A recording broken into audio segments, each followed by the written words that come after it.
মানুষ সবসময় চায় যে তার জীবনে যেন কখনো কোনো সমস্যাই না আসে। সে চায় তার জীবন যেন শুধুমাত্র শান্তি এবং সুখের দ্বারা পূর্ণ থাকে। কিন্তু এই চাহিদা অনুচিত কিছু নয়। আমরা সবাই এটাই চাই যে জীবনে সুখ থাক, শান্তি থাক। কিন্তু এই কথা সবসময় মনে রাখবেন, যে সূর্য উদিত হন সংসারকে প্রকাশমান করেন, দুপুরবেলায় সংসারকে রৌদ্র প্রদান করেন, সন্ধেবেলায় তাকেও অস্ত যেতে হয়। এবার আমাদের জীবন চক্র কিছুটা এরকমই। কোনো কিছুই চিরকাল একরকম থাকে না।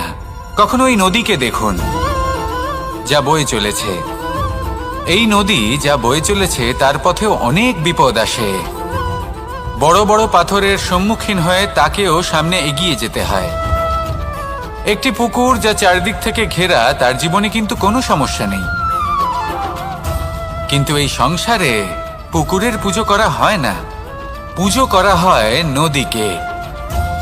মনে রাখবেন, সমস্যার ঊর্ধ্বে তিনি উঠতে পারেন যিনি সমাধি লাভ করেছেন, যিনি এই সংসারেই নেই। যিনি এই সংসারে আছেন এবং জীবিত আছেন, তার জীবনের সমস্যা হলো শ্বাসবায়ুর মতোই গুরুত্বপূর্ণ। আসুন আমার সাথে ভালোবেসে বলুন, রাধা রাধা। Download ShareChat.